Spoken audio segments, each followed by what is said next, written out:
Grab your headphones, turn it up loud. Randy and Robert bringing you the sound. Lewis and Clarkson, sports all around. From the local fields to the global playground. Bringing you the highlights week after week. From touchdowns to home runs to make you shriek. Covering the athletes, the legends, the stars. Randy and Robert, they'll take you far. Editions stacked, breaking news with a twist. Every game, every play, nothing gets missed. Monday mornings, tune in for the sport. The R&R Sports Report that you can't ignore.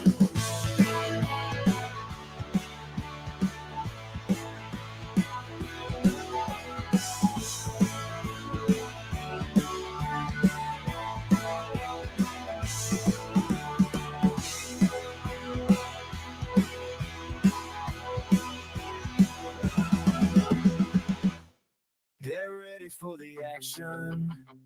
We're here to report.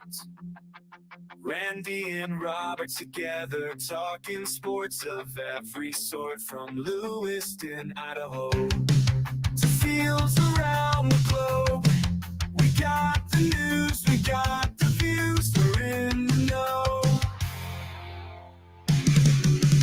Local legends and global stars, we cover it all. Whether it's touchdowns on the field or baskets on the ball, the highs, the lows, the drama that ensues, we'll break it down for you. Share our fearless views. The R&R Sports Report, we're here to entertain, bringing you the inside scoop through sunshine or rain. From the local to the global, our voices will be heard. Tune in now, let's dive into the world of sports. Word.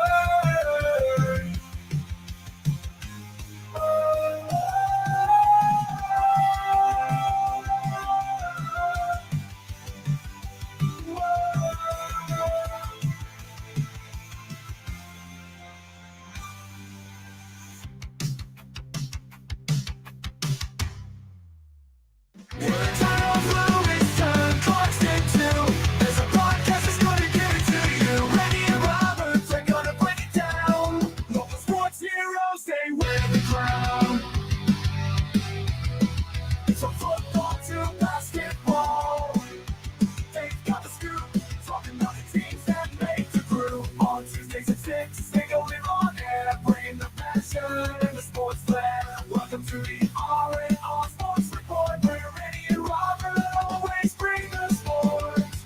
From Lewiston to Clarkston, they'll cover it all. Talking local heroes at the global ball.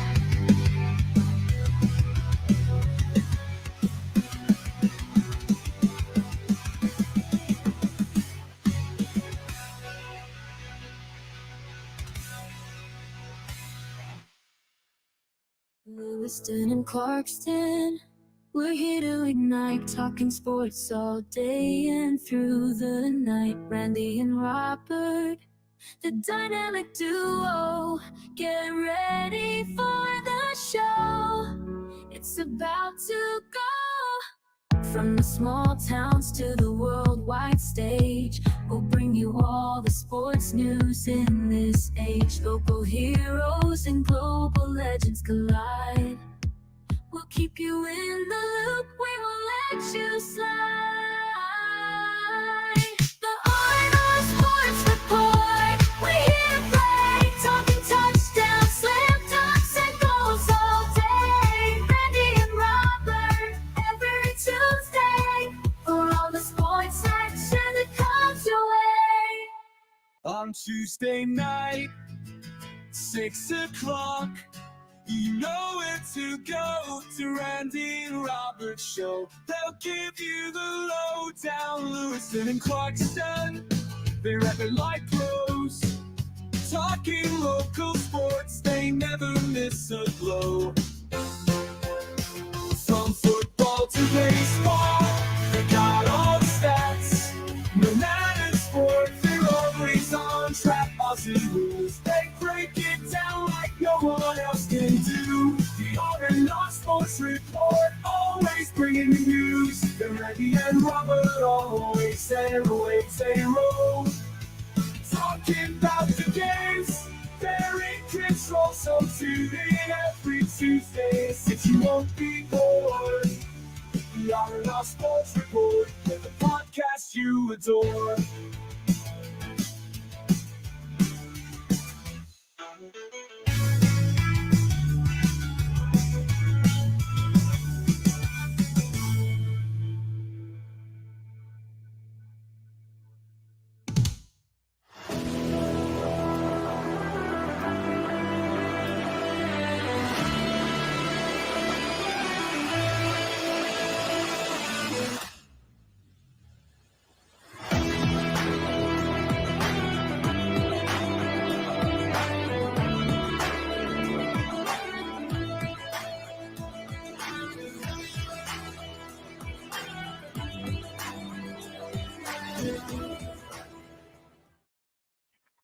Good evening, Warriors, and welcome into another edition of the R&R Sports Report. I'm your host, Randy Isbell. With me, as always, is Mr. Robert Hagan. And Robert, I know we said May is crazy. I know that a lot is going on for both of us, but it's Tuesday, right? It's Tuesday night? Tuesday. I song said Tuesday night. It's Tuesday, right? That's what my calendar says. Okay. My calendar on the wall says Tuesday, so no, it is Friday. This is the only day that we had a chance to be able to do it, and even today it was absolutely crazy. But we don't like to miss too many weeks, and we already have one scheduled in a couple weeks with the World Series that we know that we will not have a show for you guys. So we wanted to make sure we got on here next week. It should be a normal time. Robert will have somebody else, as I will be broadcasting all of the NAIA opening round games for the streaming side of things. Brian Danner will have all of the LC games for your local radio stations, of course, but I get the web show. So if you want to hear my dumb voice for 3 straight days, you got to pay for it. I'm sorry to tell you. Yeah, unless, who knows? We know how opening round is. We know how NAIA World Series changes, lots of changes. Mm-hmm. Who knows? That might change, as I'm only scheduled for one game, but what is it slated? 9 games during opening. I think up to 9. I think it's up to 9 games. So who knows? It could be. we might. Things will change. Stay posted. We will keep things posted and all that. So first things first. Congratulations to Robert Hagan. Turned 50 years old this week. I had to apologize to him the other day because we record bad brackets usually a week or 2 in advance, except for this week because we're so far behind and we're recording it tonight for Monday. But we recorded an episode that came out on Monday where we celebrated his birthday, and then I forgot all about it because it was 2.5 weeks ago when we talked about it. So happy birthday, Robert. I appreciate it. Had a nice quiet evening. The kids, the wife and sister surprised me by decorating my classroom, and then grandkids came up, and so I got to hang out with the grandbabies and all of that. And so it was a nice day yesterday. I know you traveled out and did some baseball, but we're going to flip-flop. Congratulations, sir. As today you graduated from LCSC. So congratulations. I feel like I just got home 5 minutes ago from it. Darren, you're on there. We got you in the backstage area. We'll get Darren on here in just a moment. He is eager to get on. We'll talk about the story about how he is on the show today. It was a great conversation that we had that it worked out really well. But I do appreciate that. Thank you.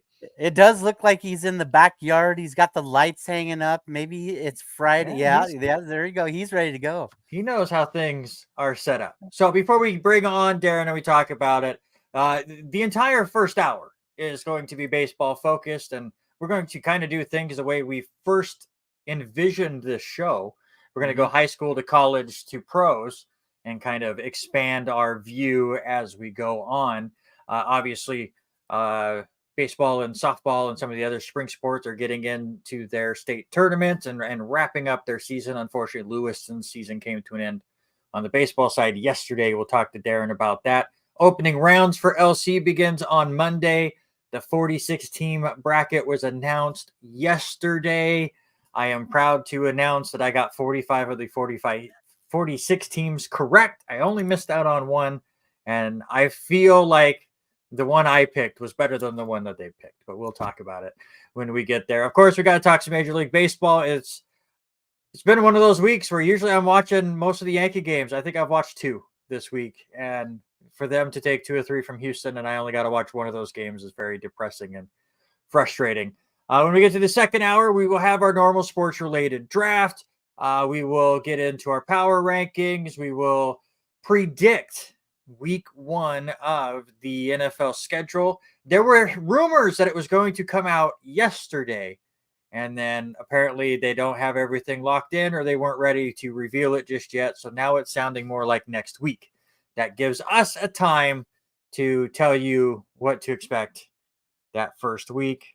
And since my team won in Aussie Rules football and your team lost twice in Aussie Rules football since the last time we were on the show, we're going to spend a lot of time talking about it. All right, let's bring him in. He's been eager to go. The head coach of the Lewiston High School baseball team, former LCSC Warrior, Darren Trainer. I appreciate you, sir. How's it going? Randy, Robert, thanks for having me. I really appreciate the opportunity to be back on with you guys. Wish I listened quite a bit, and you guys do a great job. And so, just really appreciative and thankful to be here. I just have to say this. So we get done with the baseball game yesterday, and we travel back from Coeur d'Alene, and I get everything kind of situated. I start working on show notes here, and I do have to. Well, let's just start it right now, because the first thing my mom texted me was asking how Tucker Green was, because he had gotten injured on that last play. Right. So I'd message her saying I was taken off, and that was the first thing she wanted to know. I was like, well, I'll ask Darren about it later. So first off, how is Tucker after the final play of the year? Yeah, he's doing fine. We talked to him today. He's a little stiff. He's kind of been battling a hamstring. Kind of towards that last 2/3 of the year. He's so fast and electric, and so anytime you're dealing with an athlete like that, he's almost like a sprinter. He can deal with a little hamstring here and there. I think he's going to be fine. I think it was just a pull. So we got a couple weeks. We start American Legion baseball on June 2nd, so we're gonna give him a couple weeks off and rest it up a little bit. But I think he's doing all right. It was just a little bit of a scare and something he's kind of been battling all year long, and he's running a hard 90 there. So I can commend him for the hustle and the effort there, and I think he's gonna be all right. Yeah, it was one of those moments where on the broadcast I just thought he was emotional afterwards, because that was the last out of the year, and then as I went to commercial break, he was still down. So glad to hear that he is doing okay. But when I checked with Darren and thanked him for the fun season, I'm working on the show notes going, I don't have a lot of time. How am I going to fill 2 hours? What are we going to do? Because we don't have a lot to talk about. And Darren's like, hey, you have me on to talk about all you want. I'm like, well, it's funny you should mention that. I have some time I need to kill. So I appreciate it, Darren. Appreciate being on, man. Let's get in with this season, because obviously the first year where you've been with Lewiston that you guys will not be traveling down the state. But me personally, I mean, I've only been able to watch. I can't even say I've watched half of your guys' games, because it felt like you spent the entire year on the road. Right. But from what I got to watch, it's such a young team. You have that 3 or 4 senior leaders, especially the 2 main ones that have been part of the team for the last couple of years. But you posted something on Twitter that almost everyone on this team, it was their first varsity experience, and you guys were 2 runs away from being able to play at home tomorrow for a state play and berth with that team. Talk about kind of what you saw growth wise from those guys. Super proud of them.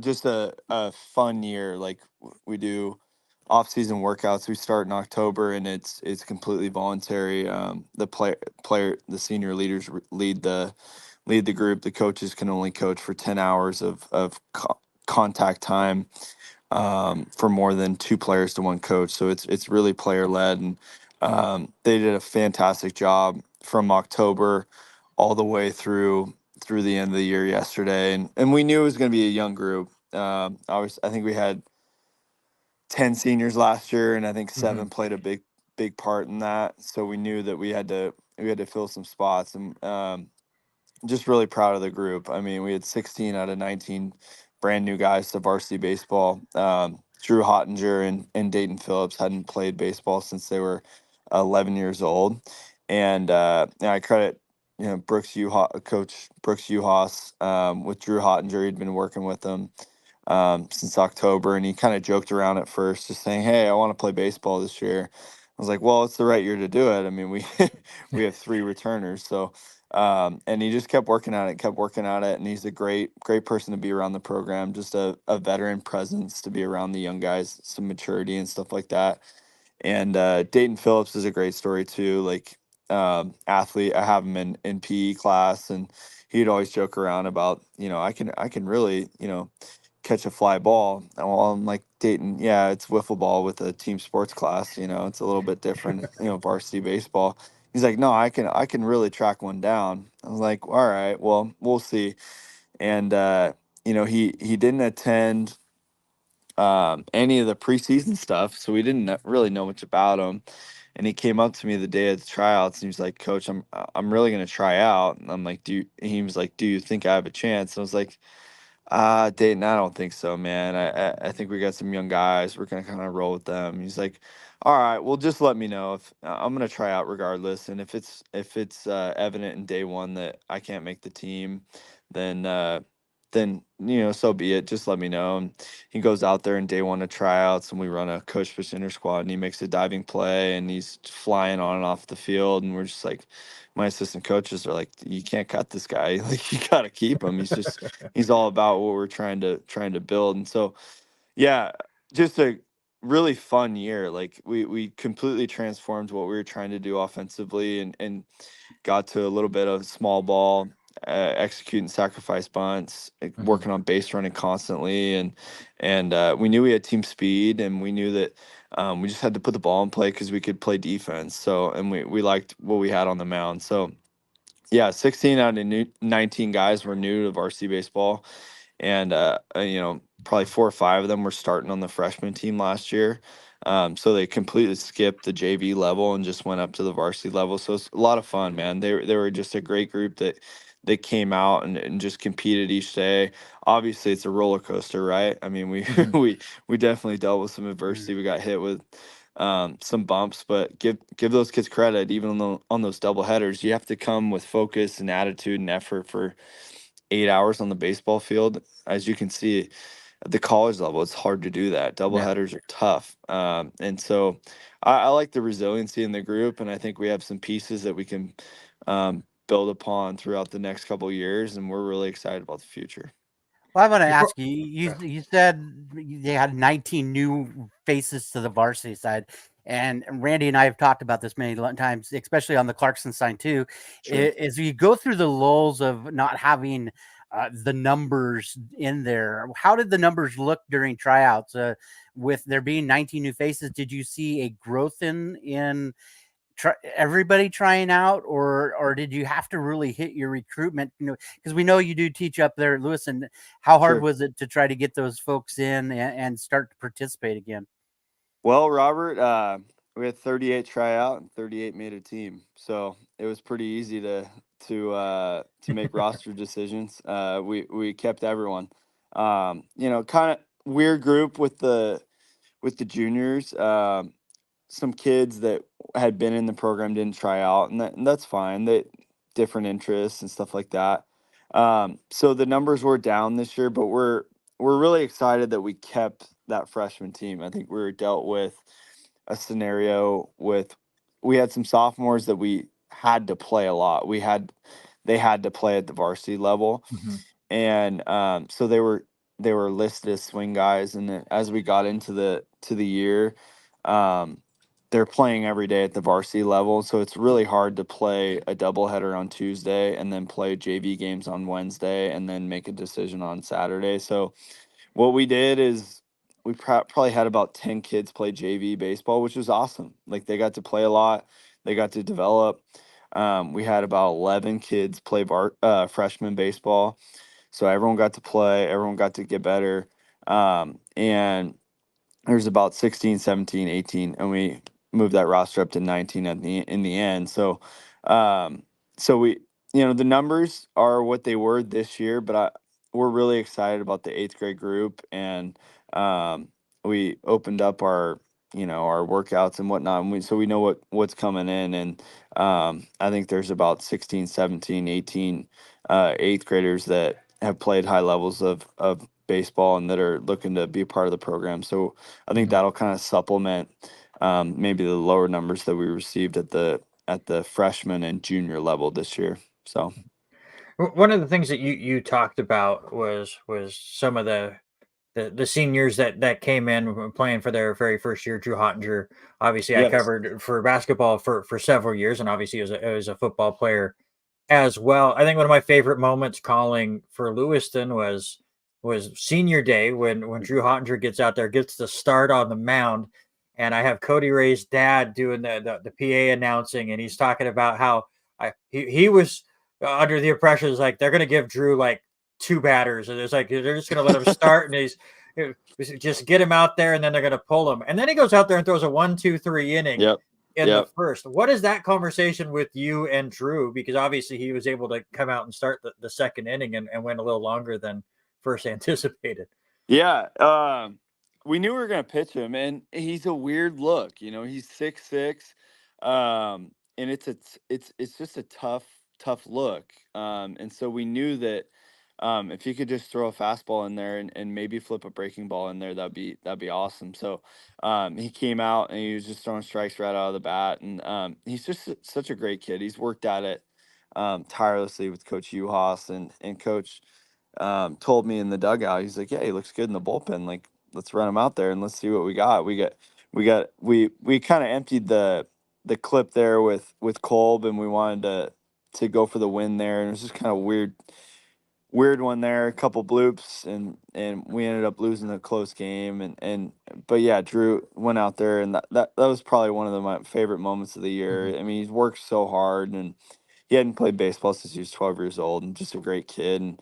And yeah, he just goes 1, 2, 3 against a really good offensive team, and that was awesome. That was a great moment. Mhm. Another thing that you kind of brought up was how tough the double headers were. But when you look at what you guys were able to do this year, it just seemed like the other team really struggled to stay focused in the second game, and a lot of that was because, yeah, and I joked with Cody's dad after that second round game with Post Falls. It's like when you guys go up to Coeur d'Alene, you need to go find an extra game to play before you play Coeur d'Alene, because it seemed like Right. there were several times. I mean, you look through the schedule. There was a week where you lose 19-2 the first game to Post Falls, but then you win 2-1, and then you lose 19-0 to Coeur d'Alene, and then you beat them 6-3 in the second into Yeah. that doubleheader. What is a conversation that you have with the players after a game that does not go your way as much as those first games did, to be able to Sure. refocus, reset yourself, and come out and actually beat that team that did that to you? Yeah, I think it's the beauty in the league, honestly. Like it really, in a doubleheader, you really have to, to beat a team twice in one day is really hard to do, regardless of who you are. New York Yankees versus a college team, like it's hard to do.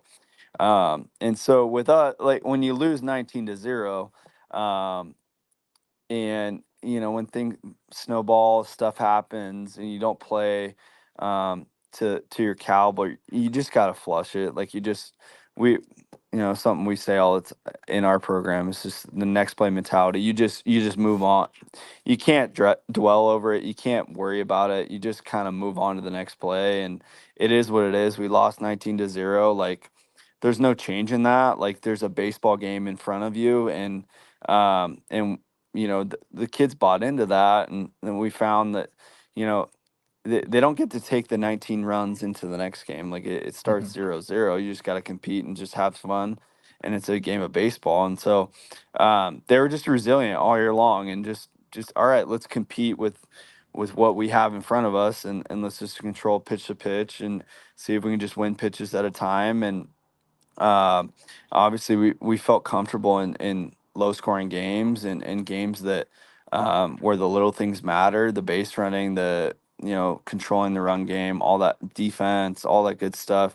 And so that was kind of our mentality. It was kind of fun throughout the year, like almost a little bit of a joke with administration at LHS. They Mm-hmm. they would laugh. Well, you got beat 21-2, but you found a way to split.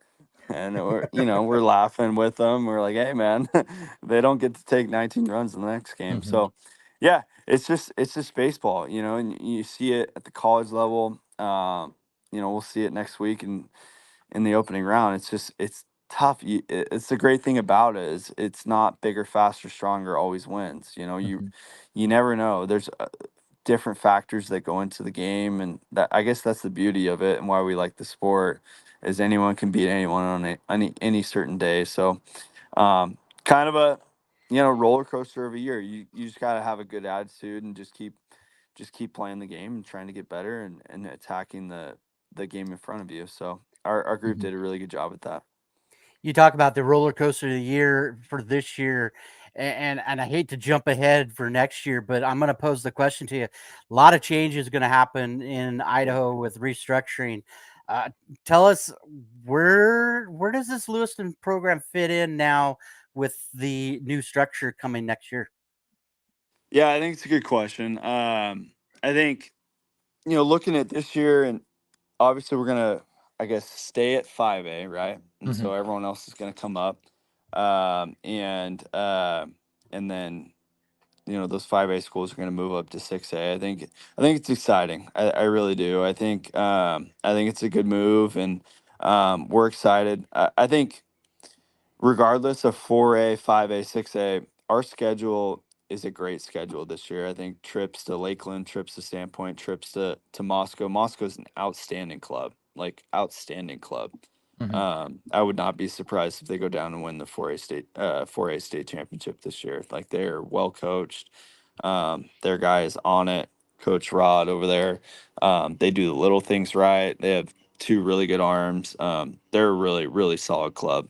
So we're excited to stay competitive and still have those games against the 6As and play Lake City, Post Falls, and Coeur d'Alene, obviously. So I think it's exciting. I think we'll see. I don't. There's talk about a new state playoff format that I'm in favor of. I don't think it's fully cleared yet, but it would expand the state playoff format to 12 teams instead of 8, and get rid of the single elimination um, format at the state tournament. So it would be um, 4 different sites. So if you win your district, you host a super regional, and that's Okay. part of the state tournament. So there's 3 teams at each super regional.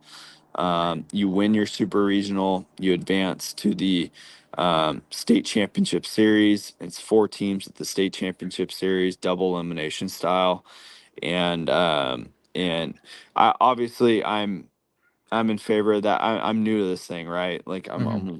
I'm in my 3rd year, and we haven't played well. Our first game of state 2 years in a row. So, but the single elimination format eliminates. I'm sorry, I got dogs barking in the You're good. background. Um, Willow, hey, sorry.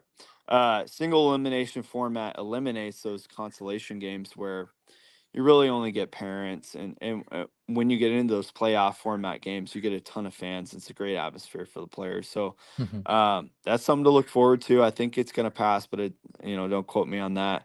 But it's incentive to win your district and have a super regional with 3 teams at your site, with your gate, at Lewiston High, at Church Field. That'd be awesome. That'd be a great Mm-hmm. environment. I think opening night we had a great crowd. Yeah, Awesome it was. crowd, and it was a lot of fun. So that's something we're looking forward to. And the league will be really competitive. There'll be a lot of double headers still. I think we'll draw the short end of the stick. I think we'll be at, because it was the home year for 4As this year. So I think it'll be the away year for 5As next year. So we'll be on the road again, Randy. Yeah, Um, so we'll it's be gonna be at a Post mess. Falls, at Coeur d'Alene, at Lake City, but we're excited for the challenge, and it'll be a lot of fun, I think. You have to build up some sponsorship so they send me on the road during the regular season too, I so I can know, I actually know. watch this team. Yeah, and then the one team where the schedule got all messed up and Post Falls came home, I Right. was busy helping Alicia while she Right. was out of town, so I couldn't even go call those games. So I really feel like I called 6 games this year. It just did not last long Right. as far as the baseball season goes. Let's shift the focus now, as we all are, for the NAI opening rounds. And again, you played for LC, obviously, and that's been well documented how many different former Warriors are now working at Lewiston High School at different sports and such. But these the 5 teams that the Lewiston group came out. Have you had a chance to really look at that? And what do you really see for Lewiston? And are you like us? We're like, why is a Cascade Conference team at our site for the second time in the last 3 years? Yeah, it's tough. It's a tough break. I think, I don't know. Those guys, that make the brackets, have a lot more information than I do. I think geographically they want to, align teams that are, closest to the regional sites to probably go places that it doesn't, put a ton of stress on them financially. But yeah, tough bracket for sure. Huge challenge for the guys. I'm excited for them, honestly. It'll be like a pre-World Series atmosphere. I think last year it was just awesome. There was a lot of fans there. Oklahoma City, they have champions blood in their system. They're going to be a tough offensive club that can always swing the bat. You think about them in years past. I mean, they were a super powerhouse, and now they're kind of rebuilding, and UBC will have a couple three four arms that are 90 plus that can really shove it and throw strikes. And anytime you play a team eight 9 times, it's always tough because what they got, what you have, and so it's a tough battle. And Arizona Christian is a team that always plays with energy. Whenever I coached against them in 2021, and they just have great energy. The coach really does a great job getting them ready to play and play with a chip on their shoulder. Embry Riddle, I don't know a ton about, but they won their conference, I believe, in the CalPAC. Is that correct? Yeah. Yeah, so it'll be a challenge. It'll be a challenge, but those boys are hungry. They have a bunch of senior leaders: Carter Booth, Charlie Upgrave, those guys that have felt the sting of last year's national championship, and they're going to be ready to go. It's going to be a fun atmosphere Monday night, and I can't wait. I won't miss it. So I think I got IEL meetings in Coeur d'Alene, but I'll be back in time. So I'm excited to watch the Warriors, and it'll be a great atmosphere, I believe.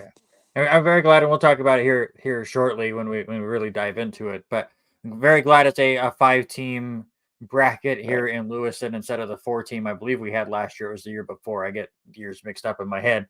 But I'm still waiting for them just to expand this tournament to 50 teams, and then every site has 5, and it just, to me, it makes more sense. But I don't know why they're just stuck on this 46 number. But that's just me. When the bracket came out, I was actually traveling up to Coeur d'Alene and had the YouTube premiere ready, so it just randomly started playing as I was driving up. Scared me. But I'm with you. I think this bracket is extremely tough. Just the name of Oklahoma City, because I mean, how many times have they come up to Lewiston during the World Series? We've had championship games between LC and Oklahoma City, so that's a great history matchup there. There's a couple other teams that I thought that could have went to Lewiston that didn't, that the Warriors get to dodge. There's some amazing matchups throughout the country. I if I get a chance, which is it's going to be difficult as I'm doing the broadcast for the stream all 4 days, but I want to see what Faulkner and Georgia Gwinnett do. Oh, yeah. The fact that those two got put in the same bracket is like there's some feisty matchups out there, and it's one of those years where you have no idea what 10 teams are going to end up here in Lewiston. Oh yeah. Well, Go yeah, ahead. you throw that in there, and Randy, you're 100%. As we just visited with Bushnell. Bushnell has to be the largest traveling one out of Cascade Conference. They got put in with Georgia Gwinnett and Faulkner. That I was looking and breaking it down. I think next to our bracket, this is the most interesting bracket, knowing what Georgia Gwinnett leading. I think I counted 3 different categories. It's just crazy. Unbelievable. I mean, Georgia Gwinnett, I don't know if you've checked their they have like 300 stolen bases. Yeah. Like it's unbelievable. They've I actually knew that stat because I believe it was Oregon Tech when we went to the Cascade Conference tournament, and I was getting my stats ready. Oregon Tech has like 180 stolen bases. They far and away lead the Cascade Conference. And I right. went to go see where they stood in the NEI, and they were like ninth. And a lot of it's because Georgia Gwinnett has over 300 of it. Like it was 5.7 stolen bases a game. I want to say off the top of my head. That's insane for that Unbelievable. level. Our assistant coach Willie Wilson, who loves Georgia Gwinnett, Yeah. he's one of the biggest Gwinnett fans around here, and for good reason. They've been together. He has a great relationship with them and Coach Sheetinger and everything. But on the bus, he was just giving me some trivia. He was like, "How many times do you think Georgia Gwinnett has grounded into a double play?" I think they've played, I don't know, 58 games this year. Oh, I'm man. like, I don't know. They've grounded into a double play 4 times in 58 That's games. Like insane. they have team speed like no Yeah. other. And so that'll be a tough one for the Beacons can really hit though. I was really impressed with geez, they just played their tails off and really hit the ball. So it'll be fun, man. It's Yeah. honestly it's a great environment. It's great for the community, great for the boys too. You really you're not stagnant sitting there for a month getting ready for the World Series. You really get to test yourself and feel the atmosphere and get the adrenaline pumping. So I'm excited for Monday. It'll be a lot of fun. I just pulled up the stats. Randy and I are totally stat nuts. I just looked it up just because you triggered it in my brain.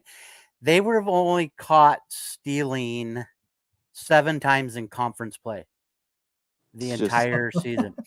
And they hit into 10 total double plays for the entire 53 games. is that That what it that's was? 10? yeah, 10 Unbelievable. one in conference according to stats on NAIA. But yeah, I mean, those are ridiculous numbers. So they came out to practice at Church Field I think before the World Series last year. And so they're coming out and I'm like I get out of school at 2:25. I'm just, rushing over there and I'm like, hey, they're getting ready to practice and whatnot. I'm like, are you guys gonna do any base running today? I just want to, I just want to see what you guys are doing.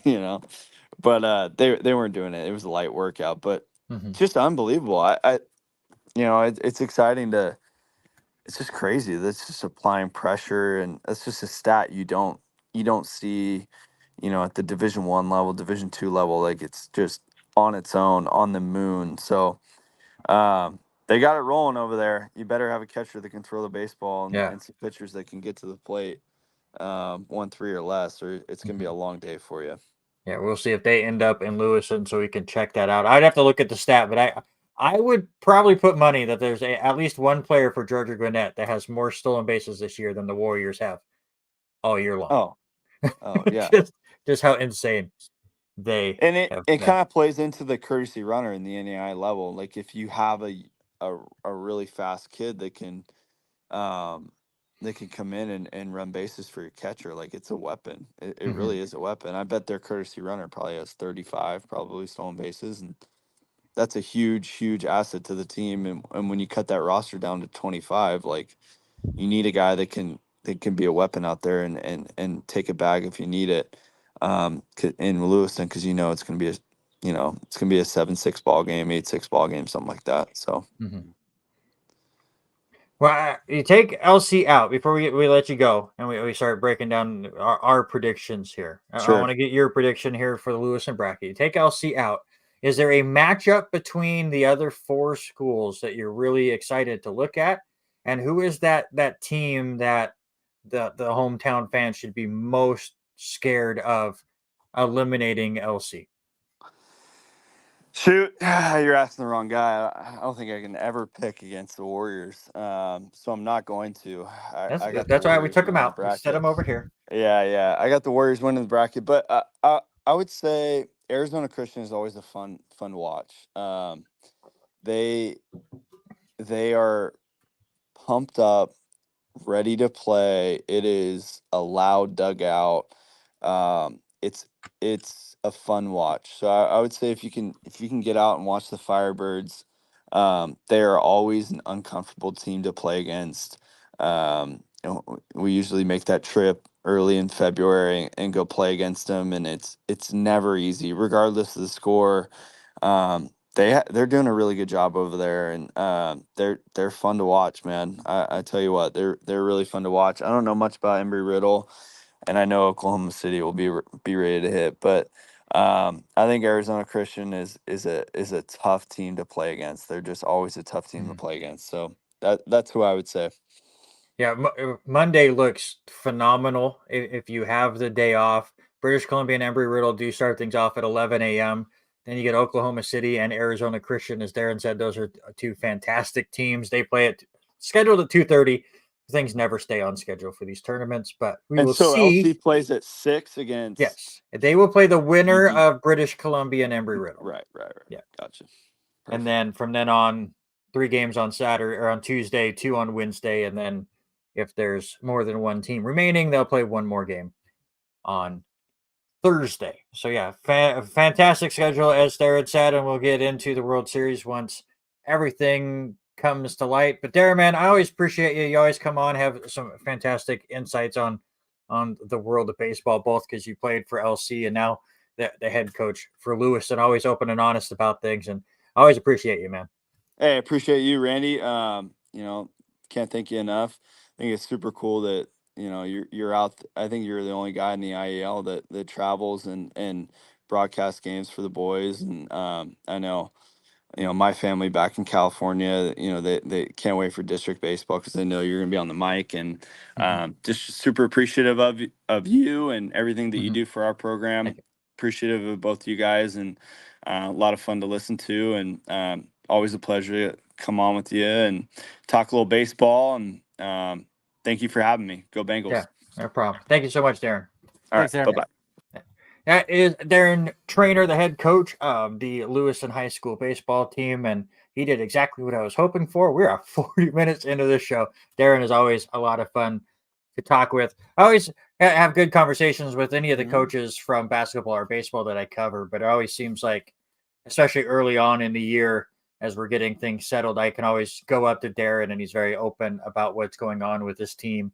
Any injuries I should be of note of, or anybody that's really been standing out to him in practices, and has really made my job a lot easier as far as a broadcaster. So very much appreciative of him. Real quick, let's hit the rest of these high school sports because the Lewiston baseball team, their season is over, but the Lewiston softball team has worked their way into the state play-in game. They beat Post Falls at home yesterday, 7-4. So the Bengals will travel to Prairie High School tomorrow at 1 p.m. and they will take on Capital, with the winner taking that eighth and final state play or state berth, if you will. And I believe the 5A is in Post Falls, so Lewiston with a chance to go up and play on a field that they are familiar with in the Inland Empire League if they can make it to that 5A state tournament. Congratulations to them, but they're not the only softball team in the local area that is having some great success. Is that right, Robert? Yeah, Clarkson was able to just handle everything all season long. The pitching staff, Emma McMangill, Murray Bromling, has really cinched down this one as they come away with their first GSL title in 30 years. So congratulations to the BAMs. Right now, 19-2 on the season, and looking to. They have about a week off as they will host the winner of Pullman East Valley at Lincoln Middle School next Thursday, 4 p.m. So looking forward to watching that game. So they come away with the GSL championship. And then it's looking like it's going to be Shadle Park, probably on the other side of that, as it will be West Valley and Rogers playing in, and then the winner that will go to Shadle Park on that same Wednesday. So we'll have basically a Monday game, a day off, and then back-to-back Wednesday, Thursday games. So looking forward to that. Win on Thursday and you're guaranteed a berth into state, and hopefully you win both of them. Then you come away with the district championship. But these girls have played their heart out, and it has been unbelievable there. You look on the other side, though, the baseball team struggled pretty much all year. A couple of hot bats most of the season with Bodie Thieveridge, Hayden Line doing quite well, and then the arm of Trace Green and Hayden kept the Bantams pretty close, but they ended their year yesterday in a very, very tough loss, 1-0 to the Greyhounds up in Pullman. And so the Bantam season on the football or baseball side is done. But football side is done too. Don't worry about it. Yeah. No, what's funny is football actually has just started up. They have already started with spring practices and spring weight training and all that. That starts next week. So it's just crazy to see all that happening. But one last thing out of Clarkson, the Clarkson girls come away, tennis team comes away with the 2A GSL championship, and district play started today. So excited for that. I have not heard any updates of who competed, but there are so many great tennis players that have played all season for both the boys and the girls. Boys finished second in the GSL, while the girls finished first. So we should have some district champions come out of the Bantams, and we'll keep you posted on that next week. Always got to give some love to the tennis teams as well. So congratulations to both of those squads. Real quick before we move on to the NAIA opening round, want to give some love to the other smaller schools in the area that are getting ready to travel to state. In baseball, the 4 teams in the White Pine League are set. If you don't remember, for baseball, and softball is a little different, but for baseball, there's only 2 leagues in the 1A. So half the teams come from the north, half of them come from the south. The 4 teams for the north are decided: Kendrick, Potlatch, Troy, and Clearwater Valley. The semifinals were today. To kind of just work on seeding and stuff. I have not had a chance to look to see how those games went, but those 4 teams will be traveling to the state championship tournament next week. Orfino defeated Grangeville 4-3 for their district title. Grangeville did finish second, so they will also be going to state. So congratulations to both of those teams. Moscow, as their trainer said, a fantastic team. The Bears actually swept the Bengals in a doubleheader earlier this year. Moscow swept Sandpoint in a best-of-3 series to win that district championship. So they are headed to state in 4A. Before we move on to softball, I forgot to put them into the notes, but our friend Richie has let me know that Pomeroy also headed off to their state tournament as well. So we wish them the best of luck. When you look at softball, some wild scores in the local area, especially to lock in state bursts. Kendrick won the White Pine League. They defeated Genesee 15-9, but Genesee is also headed through state as the second place team. And then in the third place game, Potlatch beat Clearwater Valley 27-7 to make it to state as well. Grangeville defeated Orfino in the 2A Central Idaho District title game 11-9, and then Orfino took it out on Kellogg, won that one 30-6. So they will also be heading to state. Moscow swept Lakeland to earn the state bid in 4A as well. And don't forget Lewiston trying to get into the state tournament in the 5A. They will figure that out tomorrow at 1 p.m. at Prairie. Northern Idaho gets the state tournaments for softball this year. Post Falls has the 5A, 4A's in Coeur d'Alene, 3A's in Moscow, 2A's in Orfino, and 1A is at Genesee this year. I still have not been told by Chuck which one I am doing, but I am doing most likely either Moscow or Orfino's championship day. He's only covering Saturday, so I know it's not in Genesee because their championships are on Friday, but he's asked me to cover 2, possibly 3 games on Saturday, but he hasn't told me if I'm going to Moscow or Orfino next week just yet. So I got to get a hold of Chuck and get things figured out. But I will have that call on NFHS next Saturday. So got to figure out all these different softball rules and get ready to score 30-run games, apparently, as that's what is in store with me. All right, let's get into the NAIA opening round. We talked about it a little bit with Darren Trainer, but let's really dive into it. So 10 opening round sites, 46 teams, because why not make it around 50? I don't know. Your number one seeds look like this. In Fayette, it is Hope International, though the host team is the number 2 seed Central Methodist. In Hattiesburg, the number 1 seed is Mid America Christian from Oklahoma. Your host in that one is the 2 seed William Carey. In Kingsport, they don't have a host team because it's a group or something that always runs that tournament. But Weber International, from Florida, is the number 1 seed there. The host team, Georgia Gwinnett, is the 1 seed in Lawrenceville. Of course, LC is the host team and the number 1 seed for Lewiston. Southeastern, of course, the number 1 team in the country, 3rd place finisher last year. So number 1 seed in Lincoln, while Doane is your host team. They're the 2 seed. LSU Shreveport is the host team and the number 1 seed in the Shreveport bracket. Missouri Baptist, who's had a fantastic year, is your number 1 seed in the Upland bracket. Taylor of Indiana is your host team there. They're the 2 seed.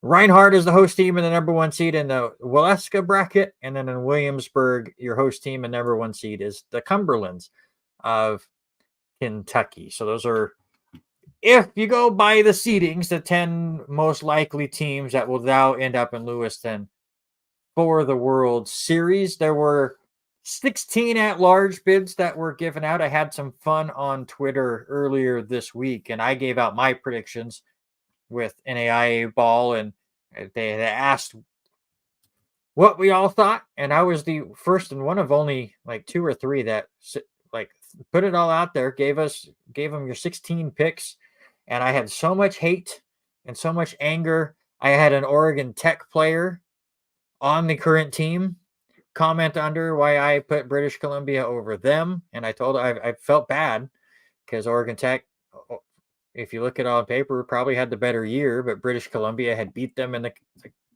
conference tournament, and Oregon Tech did go 0-2. And then when those final polls came out, British Columbia gained votes and Oregon Tech lost votes. So that was just me going, well, the committee obviously is going in 2 different directions with you guys. So I am proud to say, and I will toot my horn and get all excited, out of the 16 at-large bids, I got 15 of the 16 right. NAIA ball, they only got 14 right. Take that. Twitter group that has a NAIA in your name.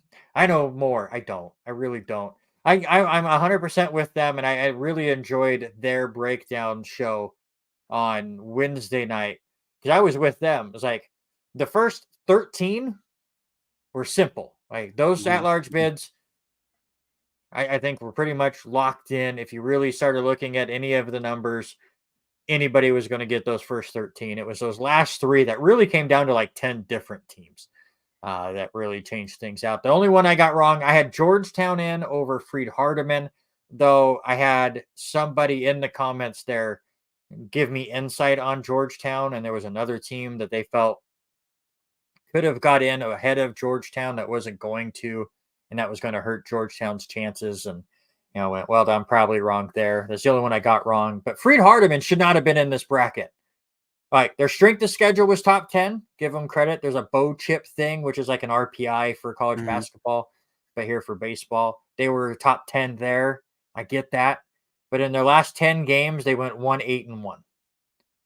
They have completely fallen off a cliff, but they do get in as well. So I feel like my 46 teams were better than the committee's 46 teams. I'm just saying that.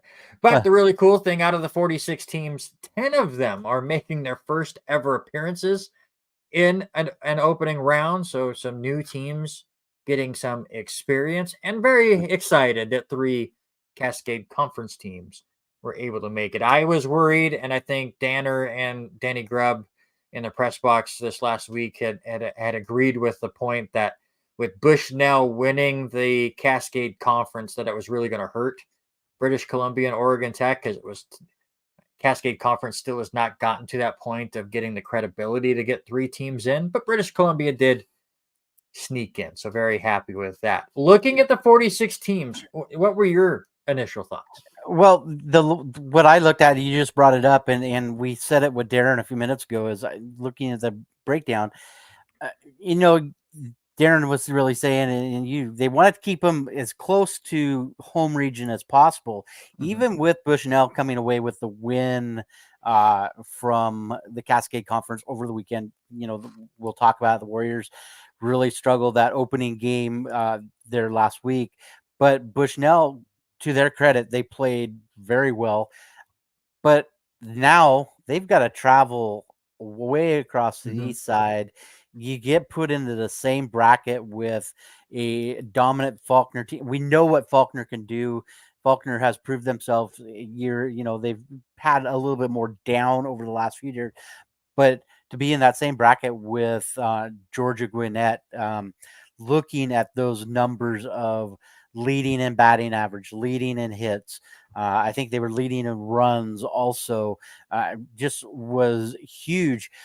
One for me, that other one that stands out was just outside the last coaches poll that came out on Tuesday. And that was the team out of Kansas. And I don't want to announce them wrong. I believe it's pronounced Tabor. Tabor will be playing they're playing in the Fayette bracket with Hope International, Central Methodist, who is hosting, like you were saying. I find that bracket very interesting, especially with the team and the record that Tabor had. I wouldn't be half surprised if they try to shake things up a little bit in that bracket. Yeah, there's some really interesting brackets out there. We can kind of look at some of them as we go. We are not in AIA ball. I joke that I got one more than them correct, but they do a fantastic job. They cover a lot of the teams. I still think the Northwest needs a little bit more love from them. I know Lewiston is hated by everybody, and I don't knock them for that. I totally understand there, but they don't have a lot of West Coast representation. No, I'll give a shout out to Rob, the one of the main guys over there, one of the founders. He does his best to try to give some love out as well. And on that podcast on Wednesday, he was curious what was going to happen with British Columbia and Oregon Tech, even though they did not put them in their at larges. And again, we'll give them a shout out. They know far more than us as far as all the other teams go. For Hagen and I, we are very isolated in what we get to watch.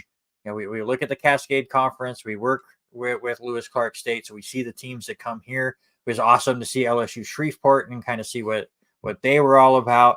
I still think that's a very dangerous team, even though LSU was able to take off 4. That the Pilots are fantastic, and that's exactly one of the brackets I wanted to look at. I mean, other than the Faulkner Georgia Gwinnett duo. You look at that Shreveport section, and one of the teams that NAIA ball really jumped on before the brackets came out as one of those teams that got the auto berth for winning their conference tournament that could be a low seed and shock everybody was Blue Mountain Christian. Now, do I know anything about this team? Absolutely not. But they ranted and raved about this team on their show.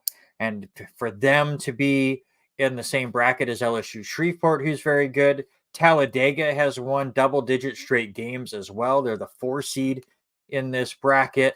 Kansas Wesleyan and Concordia also in there are going to be very good teams as well. I think that is up there as far as one of those really like the groups of death, as they would call it in the World Cup. It's going to be only one team gets to come out of each of these brackets. And there's some of these brackets where it's very difficult to pick just one.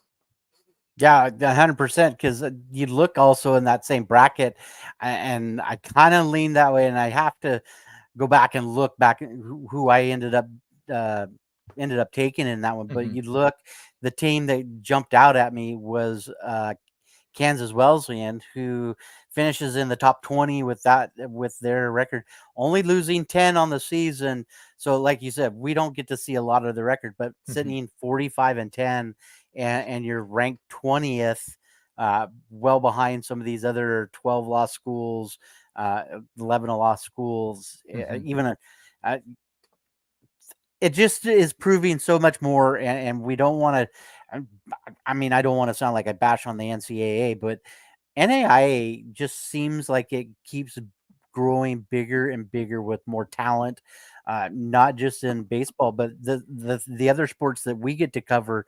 It Mhm. just seems like NAIA is finding more of these athletes that want to stay closer to home, finding Mhm. these NAIA brackets, and it's just making the sports all that much better.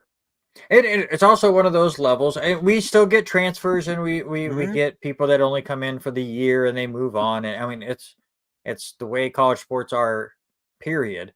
But NAIA seems like that place where players would go because either they attempted to play at NCAA and whether it was academics or other reasons that it just did not work out. Like you said, they want to stay closer to home, or any of those reasons. It always seems like how many times do you look at a roster and say they have been at that school for 3 years? Mhm. And they have been a major part of this team. LC, you look up and down their roster. There's several players that have been here for many years. Like we can go back and talk about 3 years ago at the Kemsa, World yeah. Series, and there's 4 or 5 players that are playing now that were key contributors back then. So I really just think it helps build the overall team, and especially when you look at it for baseball, it definitely helps. Once again, we will go through the Lewiston bracket. Of course, LC is your number 1 seed. They're 37-11. Oklahoma City is your 2 seed. They went 35-16. Arizona Christian, making their first opening round appearance since 2019, went 33-19. They're your 3 seed. British Columbia from the Cascade Conference went 31-19. They're the 4 seed. And Embry Riddle of Arizona making their first ever opening round appearance. They went 29-18. Funny enough, now Lewis Clark State gets the automatic bid for being the World Series host. So they technically are an automatic bid and not an at large. But all 5 of these teams failed to win their conference tournament. All 5 teams, if you take LC's automatic berth out, all 5 of these teams were at large teams. That's just crazy. And like you were saying, and Darren was talking about Arizona Christian. You go back to the beginning of the season, they were a tough team for LC. So, hats off to these guys making it. But uh, they're, like you said, we just said it. There's so many great teams. Looking right now at this record, these teams are unbelievable. Kansas Mhm. Wesleyan, like it is that they just got a great record, but guess where they got put in? They're in with LSU Yeah. Shreveport, which could boil down to them being the final game in that bracket, and both of them are highly could be here at Mhm. any point. Same with Yeah. Faulkner. Faulkner sat 11th the last bid, and they ended up finishing the bid at 15th. I mean, that is Right. another dangerous team that can jump in there. So, for LC to get it kind of makes you wonder, did they make it a little bit lighter for LC to try to get into the World Oh, Series? not That could absolutely not. that You that look could at make some. an argument. That could be an argument that some of these teams could make, though. I would disagree with that argument. I mean, this year, yeah, I was a little surprised that Vanguard was not the 2 seed here, but obviously bringing in Oklahoma City, that absolutely makes Mhm. sense as well. Vanguard was the one I thought was a lock, especially when LC did not win the district tournament. Um, but Oklahoma City is no slouch. Arizona Christian's no slouch, and British Columbia is not scared of Harris Field. No, Like that is the not at one all. thing that we do need to bring up before we move on to our 10 to Lewiston predictions is LC is 20-2 at home. They won their first 20 games at home. LSU Shreveport, one of the top teams in the country, came to Lewis and lost all 4. Like the Warriors play differently when they're at home. The only team that was able to beat them was Bushnell, who went on a wild ride last week, where the offense just was unstoppable. So LC plays different in front of a crowd. They play even to another level of different once you get into this postseason and the crowd really starts to show up. And that is as much as you don't want to say it's an advantage, it is. It's a home field advantage for LC, and you see it every year. And they'll make runs where you're like, well, I don't think they're gonna win the World Series, and then they go out and they're a complete contender, and they push themselves to the championship game. So this is the third time we've seen them in the opening round. I will disagree with anybody that says this is a weak bracket. There are a couple harder ones. I think last year LC had the hardest one, and they were able to work through it. But don't forget, British Columbia 2 years ago went to Lewiston in the opening round, and the only team that beat them in that opening round was LC. Right, the final two teams in the Lewiston bracket 2 years ago were two Cascade Conference teams. But now you got some harder teams. So it's going to be really interesting to see how things go. It's going to be difficult for these four teams to take out the Warriors at Harris Field. Just historically, it's been difficult. But I'm not going to write off any of these teams. Like Embry-Riddle would be the only one that 1,000% shocks me if they come out of this bracket, just because it's their first time here. They're one of the few teams in the final 46 that I have not got up to 30 wins yet this year. So I have not started doing that research for my broadcast next week, and I'll have all of that stuff ready over the weekend. But that's the only team that if you told me come Thursday that they are making plans to come right back to Lewiston, they're the only team that I would go, wow, really? The other four, I think have a shot. So real quick, we'll look at the schedule. We talked about it earlier. Monday, things start off 11 a.m. British Columbia will take on Embry-Riddle. 2:30 p.m. Oklahoma City versus Arizona Christian. And listen to Trainer. He said that is the game to watch. And then at 6 p.m., LC will take the field. They will take on whoever wins between British Columbia and Embry-Riddle. Tuesday, there's 3 games. It starts with an elimination game between whoever lost those first 2 games on Monday, and then we start narrowing down the field. On Wednesday, there's 2 games. Possibly a champion will be crowned on Wednesday. If not, the if necessary game is on Thursday, and then by then we will be down to 10. With that said, we're going to make our very uneducated predictions for which 10 teams are going to make it to Lewiston. I did not have the time that I had when I was figuring out the at-larges to really look at the numbers and make educated or slightly educated decisions, but just looking at some of the little bit I was able to, we're just going to roll with it. Some fun numbers for you because we love numbers here on the R&R Sports Report. Last year, out of the 10 teams that made it to Lewiston, 6 of them were number 1 seeds in their opening round brackets. 1 was a 2 seed. 3 of them were 4 seeds. So there are some upsets in these brackets. However, one thing to note, 7 of the 9 host teams last year ended up winning their opening round bracket and going to Lewiston. Of course, Visit Kingsport hosts the Kingsport bracket, and they're not a team. So only 9 teams actually host. 2 teams played in their very first World Series last year. William Carey was the only at-large team to make it through the opening round last year. That's something to really keep note on, that winning your tournament and having that momentum really has paid dividends here in the NAIA opening round. And 6 of the 10 teams that made the NAIA World Series in 2023 had made the World Series the previous year in 2022. So there are some of those mainstays. So let's get right to it. We're going to just go right down alphabetically. We won't go too hard into it, but we will get our predictions here. The Fayette bracket, your 1 seed is Hope International of California. Central Methodist, the host team from Missouri, is the number 2 seed. Tabor from Kansas is 3, and Northwestern Ohio is the 4 seed. 4-team bracket. Who do you got?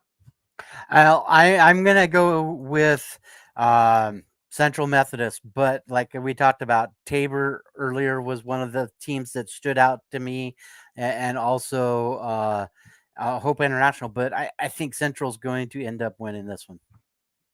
Yeah, this is one of the host teams that I'm going to go with as well. Give me Central Methodist. I agree with you. Hadesburg is hosted by William Carey, the number 2 seed. The 1 seed there is Mid-America Christian from Oklahoma. Oklahoma Wesleyan is your 3 seed, and Milligan from Tennessee is your 4 seed. I will once again go with the host seed. or host team, and another number 2 seed. Give me William Carey to come back to Lewiston so I can continue to say William Carey and not William and Carey, which slipped out a couple times last year, and I'm still frustrated by it. I'm going to take the number 1 team out of this one, and I'm going to go with Mid-America Christian. They climbed up in the poll 3 spots just with 11 losses on the season. I think this could be the team that is that number 1 out of their division. Another 14 bracket in Kingsport. Weber International from Florida is your 1 seed. Tennessee Wesleyan is a 2. Columbia of Missouri is your 3 seed. And Fried Hardeman, who I didn't think should have made the tournament, but the committee's smarter than me. So they are the 4. Who do you got? I'm going to take Tennessee Wesleyan on this one. They've played strong in the last couple of years. I think it could be either 1 or 2, but I'm going to go with Tennessee Wesleyan. When I was going through mine, wanted to hit the 6 number 1 seeds again, as was the case last year. So my first 1 seed comes off the board here. Weber International is my pick. Lawrenceville, a really fun one. Georgia Gwinnett, the number 1 seed, and the host, Faulkner of Alabama, is the 2 seed. OUAZ from Arizona is the 3 seed. Bushnell from Oregon is the 4, and Louisiana Christian is the 5 seed. Who do you got? This one, for me, hands down, it's got to be the toughest bracket in the whole thing. How can you argue with Georgia Gwinnett and the numbers they've put up, leading in 4 different categories offensively? Give me Georgia Gwinnett. I am also with the Grizzlies. They're here every year, and it's a lot like some other people will say about LC. I will believe they're not in the tournament when they're not in the tournament anymore. Mm-hmm. That is also going to go. We'll skip Lewiston real quick because that just brings up the point. The Lincoln bracket, the same goes for Southeastern. The number 1 seed, Lincoln. Doane, the 2 seed, is your host. Science and Arts is the 3 seed. Mount Mercy of Iowa is 4, and St. Francis from Illinois is 5. To me, it's the Fire, because once again, I will not believe that Southeastern will not be one of the final 10 teams until they are knocked out. If I'm not mistaken, they were the number 1 team for pretty much the entire season. I think there was only 1 week that there was between them and Georgia. So hands down, Southeastern, even with the field they play on, I have discussed this many times. I've looked up the field they play on. These boys play hard. I think it's going to be the Fire. We do both take LC because we're homeboys and we can't help ourselves. Shreveport is the number 1 seed. LSU Shreveport, that is, in the Shreveport bracket. They're the host team, the number 1 seed. They have Concordia of Nebraska, 2. Kansas Wesleyan is the 3 seed. Talladega of Alabama is the 4 seed. And Blue Mountain Christian from Mississippi. I wanted to take an upset here, but I did like what I saw from LSU Shreveport, even though they did get swept by the Warriors. I think that experience that late in the year is going to help them. Plus, they're the host team. So give me LSU Shreveport. This was another one, listening to you after how you watch LSU play. I was out of town that weekend. Missed the opportunity for them to play the Warriors. I really wanted to go with Kansas Wesleyan, but when you see LSU, they're in the same bracket. I have to go with LSU there. In the Upland bracket, Missouri Baptist is your 1 seed. The host team and number 2 seed is Taylor of Indiana. Mid-American Nazarene of Kansas is the 3 seed. Indiana Southeast is your 4 seed, and Indiana Tech is your 5 seed. Who do you got? Well, for me, I am going. I have to go Missouri Baptist in this one. They're just the higher seed in their final standings, and I think that's just the way this this bracket is going to play out. Last year, 3 4 seeds made it, so I wanted to take a couple of 4 seeds just for fun. Indiana Southeast, welcome to Lewiston. And you're my crazy upset pick. Why? Because I wanted to pick a 4 seed. That's your expert analysis here.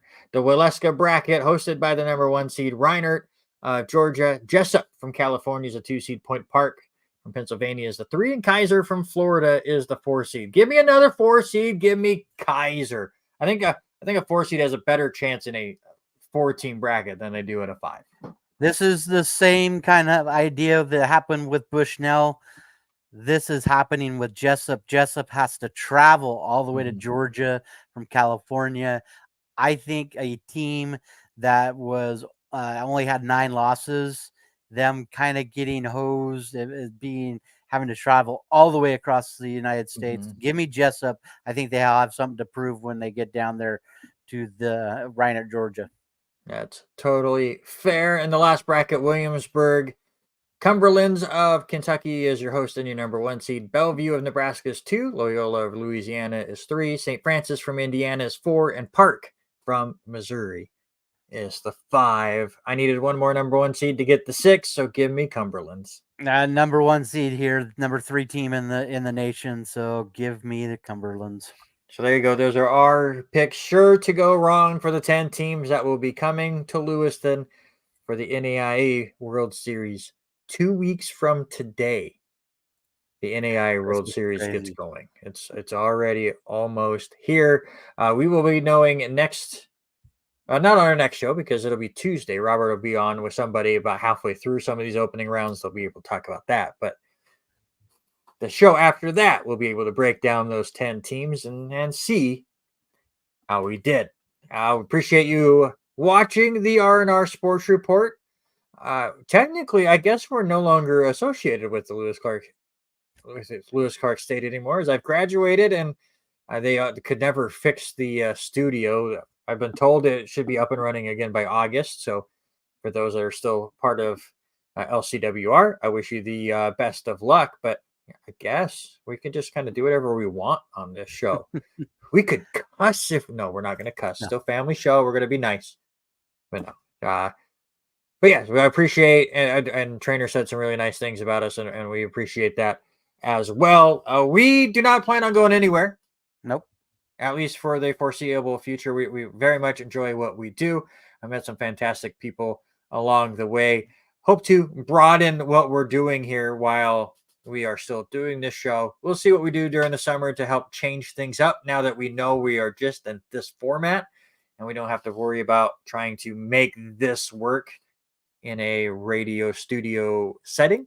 So we'll see how things go. One thing that's not going away is the sports related draft. Eric Watkins won the episode last week. He is not here to defend his title, but at least he ended the winning streak of one Robert Hagan. However, I haven't seen a single comment come across our show. It's a Friday night. I totally get it.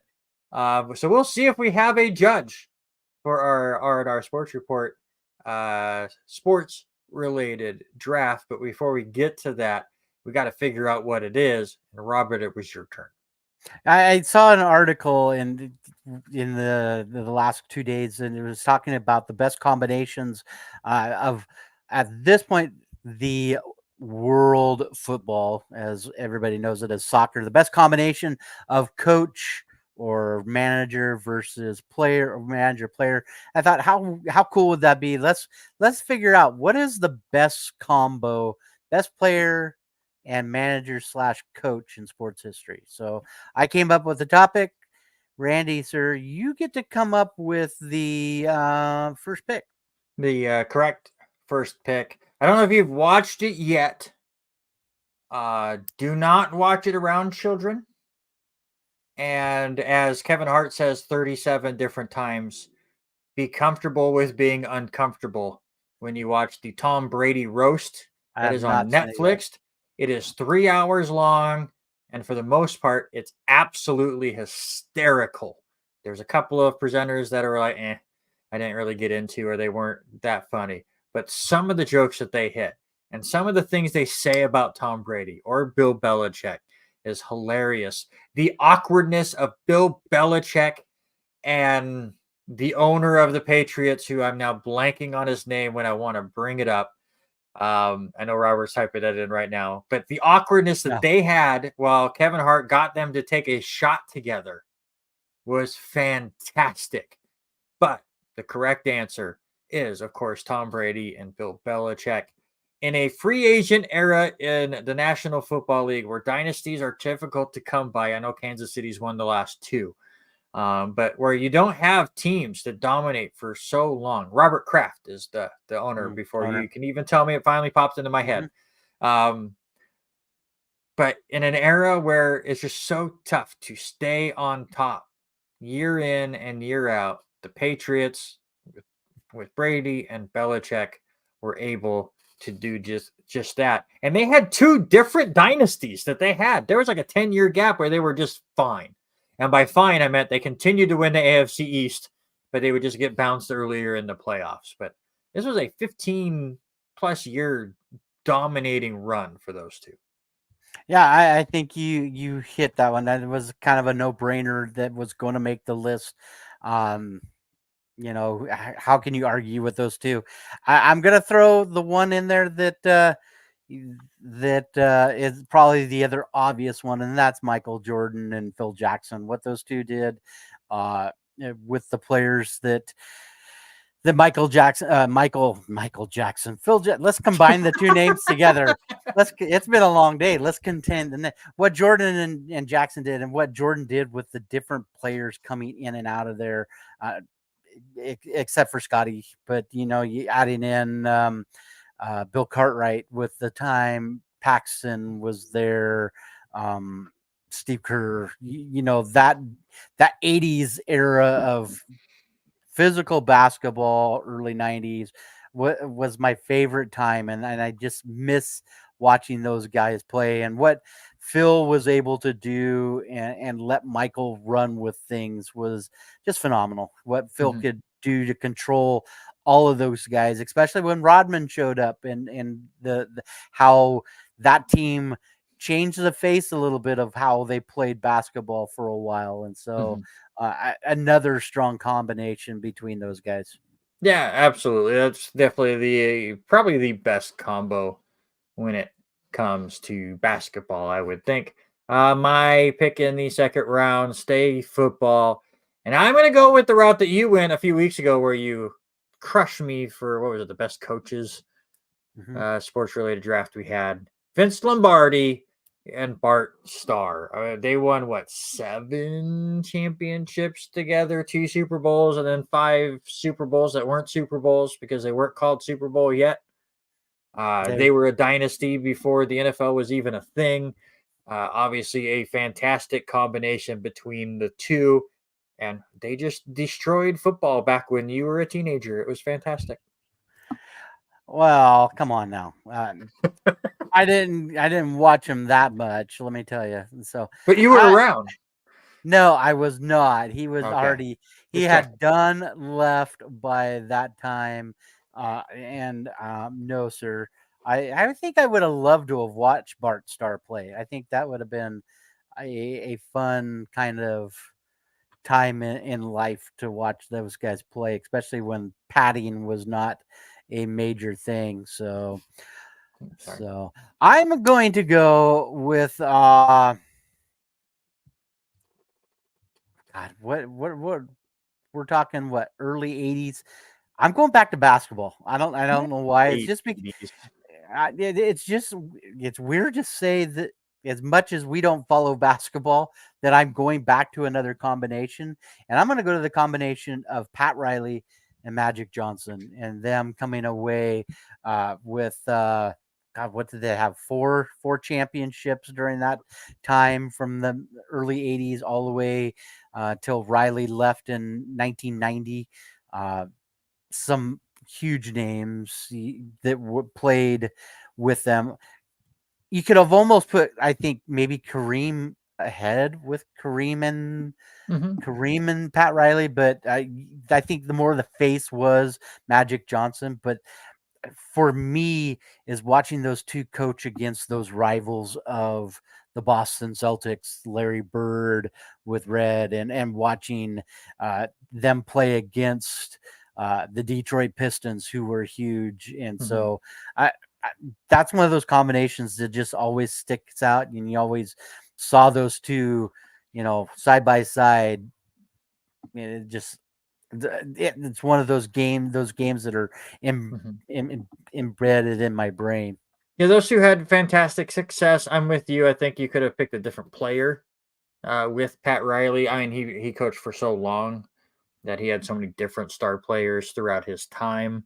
So you could have went different My directions there. I guess you could technically say that with Phil Jackson, with Kobe Bryant and Shaq as well. But obviously, Phil Jackson and Michael Jordan were uh, the two that were really associated with each other far more than the other options. So I totally Mhm. get that. I went a little bit off the cusp for my last pick. And I hope whoever is listening and who wants to vote will take this into consideration. But let's go to NASCAR. A crew chief is looked at as the head coach of a NASCAR team.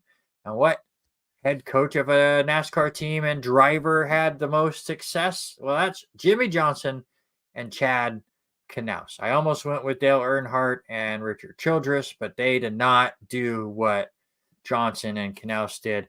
Who were together for 17 years, had over 80 victories together, up there, the most ever. And of course, 7 NASCAR Cup championships. And of course, out of those 7, they won 5 in a row. Like they did stuff where the competition was so much better than what like Earnhardt had early on in the years and what Richard Petty had in the 60s and 70s and 80s. The competition was fierce. Jimmy Johnson went through 3 different playoff formats and continued to win. NASCAR kept changing the rules to try to get Jimmy Johnson not to win championships. And he and Chad Knaus continued to do so. So that is my third pick.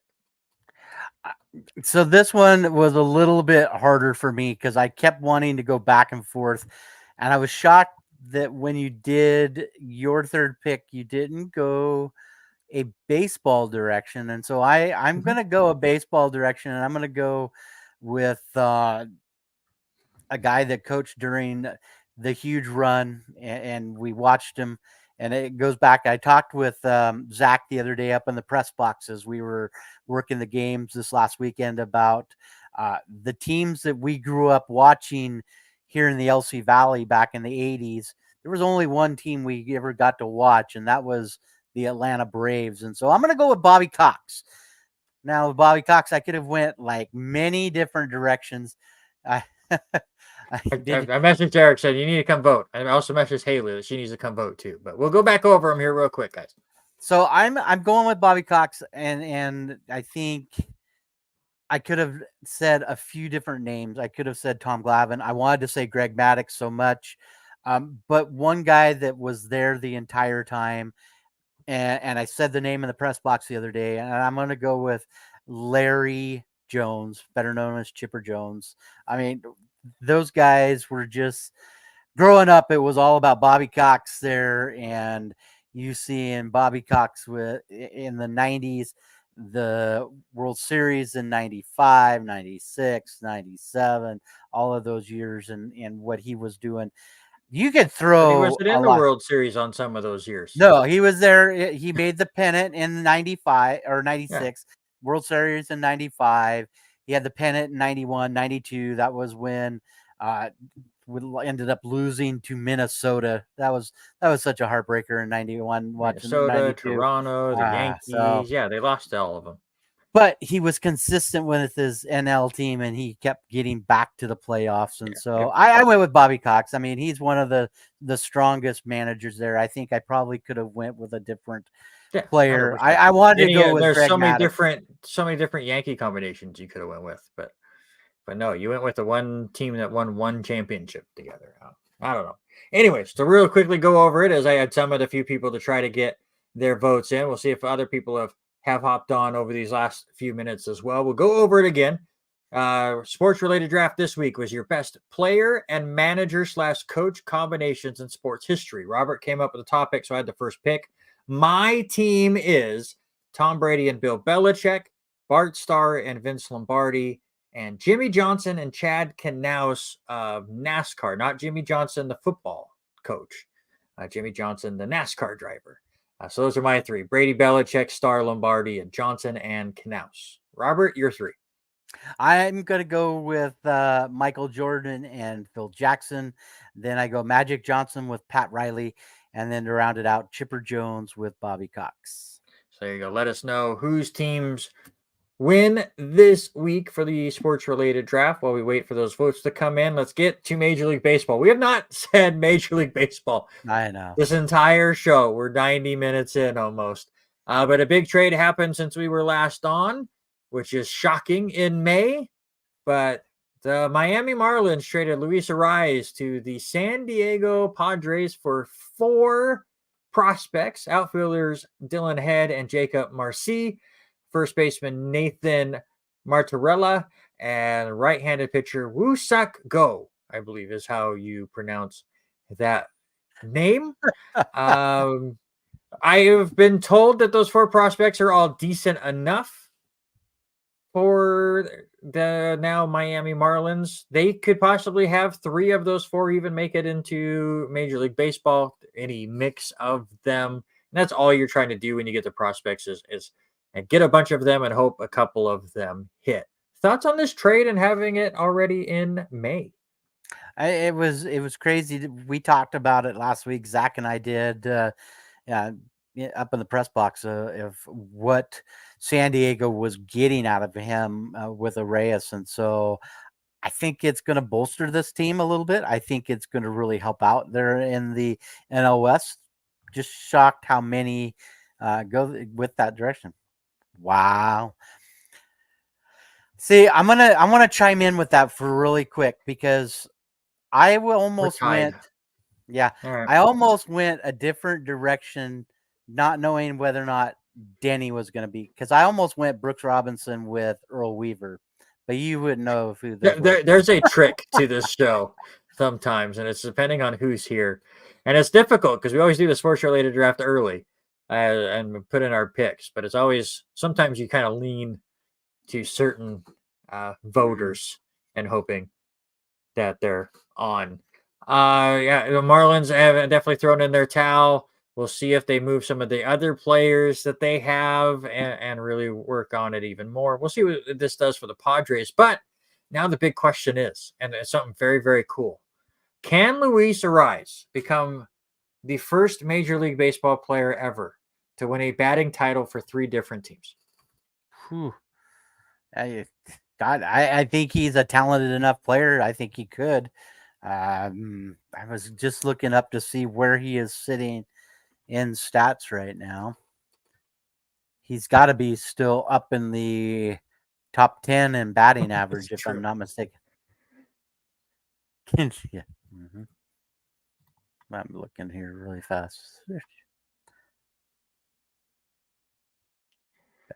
I'm seeing. I'm slow. My brain hurts today. So, for those that are curious, Luis Ariz is already one of only 8 teams ever to win a batting title for 2 different teams in both leagues, in the American League and the National League. DJ LeMahieu won it for the Rockies in 2016, the Yankees in 2020, Bill Maddock in the 70s and 80s, Ernie Lombardi in the 30s and 40s, Jimmy Fox, of course, in the 30s, Lefty O'Doul, and then you just get older and older from there. But nobody's ever done it with 3 different teams. Luis Ariz, don't forget, before you give out that stat, Luis Ariz, according to the article on it, MajorLeagueBaseball.com, started over 13 to start the year. Yeah, 100%. So right now, 39 games. He is batting .310 with just 12 strikeouts in those 39, 158 batting appearances. He's already got 49 hits, 9 of which are doubles. So yeah, possibility as the leader is 357, and that's Shohei with the same amount of games. Yeah, they're Ariz right now 12th in the National League. Yeah, he definitely could, especially when you get him on a better team like that with the Padres, and maybe he gets in better situations where he sees more pitches and they're not working around him as much. I think it's really good. Quick shout out if you got nothing going on tomorrow. Paul Skeens of the Pittsburgh Pirates is getting his first start ever in Major League Baseball. He's supposed to be this insane new pitcher, just flew up the ranks in minor league baseball. You going to be checking him out? I'm hoping to get to watch as tomorrow right now scheduled is a easy day until early evening, but I'm hoping to get to watch in on about 4 different monitors some games and pay attention to them. So I'm saying yes, I'm going to watch. I'm hoping to. Obviously, we'll see what happens, but he throws over 100 miles an hour. It gives me Steven Strasburg vibes. The hype that Paul Skeens has coming into his first ever start. It is against the Cubs, so we will see how that goes. Trying to remember now, and you, Eric, if you know, or if anybody's remembering, was it the Cubs that Steven Strasburg debuted against too? For whatever reason, that is stuck in my head all of a sudden.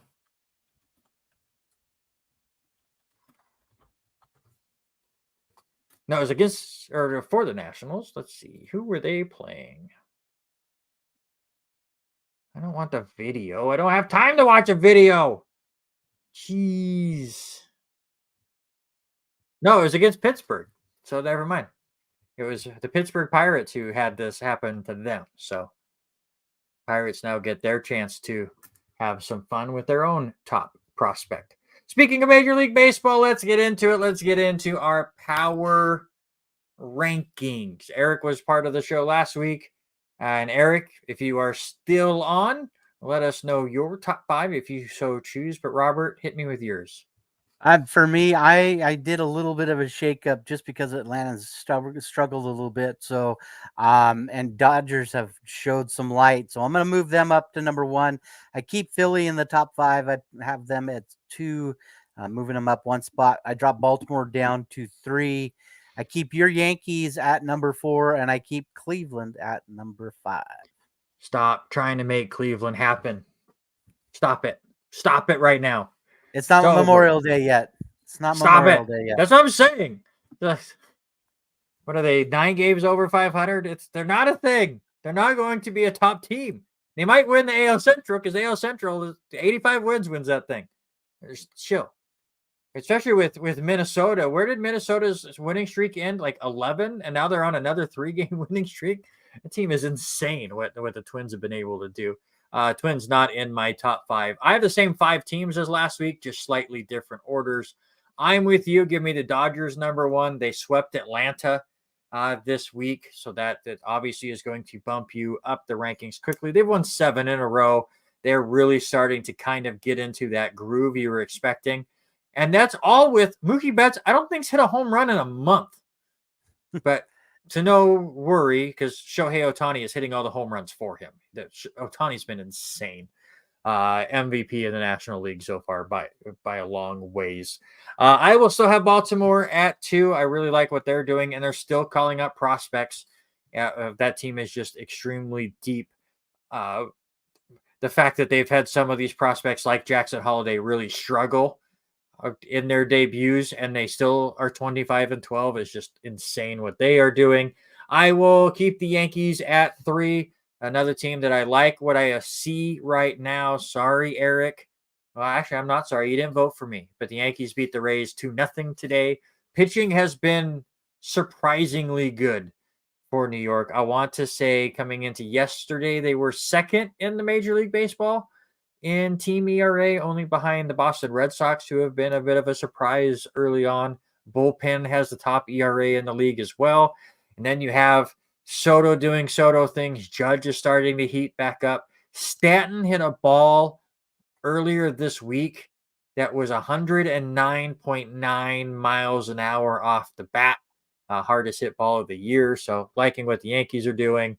I probably have the Phillies too low for having the best record in Major League Baseball, but we're not to that point yet. I do like what I see from that team. Great offense, really good pitching as well. Ranger Suarez is still my NL Cy Young, but I will have them at 4, and I do already know they are too low. And Atlanta, you got swept by the Dodgers, so you dropped down, but I'm not taking you out of my top 5. So there you go. Those are our power rankings this week. All right, let's get into some fun to kind of start wrapping up this show here.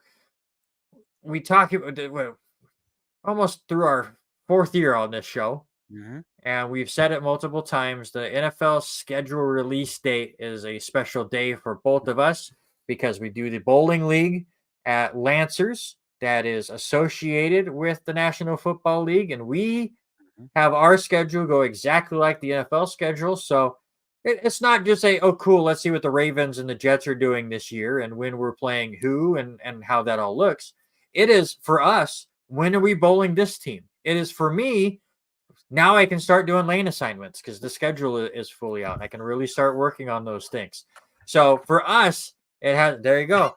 We have a lot more fun with the schedule because of the bowling league and what we really get a look at it. It's starting to figure out. Mm-hmm. Then we get to start figuring out who's always staying on their teams and we get to work all that stuff out. So we have a little bit more love for the NFL schedule because of that stuff. But I also love it because I want to know what's coming up. I want to know the primetime games. I do want to know who the Jets are playing and when. We already know the opponents, but I just want to know when things get set up. Mm-hmm. Do the Jets have a really rough stretch like they had last year where they were playing for the top 10 teams in the first 6 weeks? And or are they going to have 3 straight games on the road? Where are things going to go? Are they going to be on prime time? What ugly Thursday night games are we going to get? All of this most likely gets announced next Thursday, is my belief, because the rumors were it was supposed to be yesterday. Rich Eisen, even on his show, had said, because he runs the schedule release show for the NFL Network, that he was told to not make plans on Thursday. And then like 2 days later, he was told to go ahead and make plans for that Thursday. So we believe it's a week away. Yeah. But how excited are you for it to come out? And what are you expecting to see? Well, I'm excited just because, it's that point of, hey, it's time to start prepping again. But, the things I was reading today, it looked like things were supposed to be, they're dropping hints on Wednesday when NFL.com was planning on dropping it. So, but who knows? I mean, you look at the fluctuation over the last 10 years of when those dates are, but, Right. we've got some huge matchups. I'm excited for the one in Brazil. We talked about some of the things that are happening at the stadium, what's going to happen with uniforms because of all that stuff, and some of the matchups. We're going to see. I'm going to bring it up in my week 1 Monday night game. I think it's going to be a huge one. But the things also is, NFL starting to stay away from week 1 matchups in the same division. So I don't know how many, or if they will put any same division teams up next to each other. I don't know. It's gonna be I it'll be think that's interesting. wrong.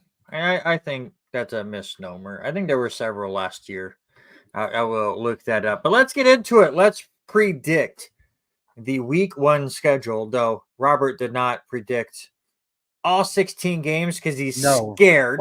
Why would I want to pick all the day games on a Sunday when they? Because I said we're predicting the week 1 schedule.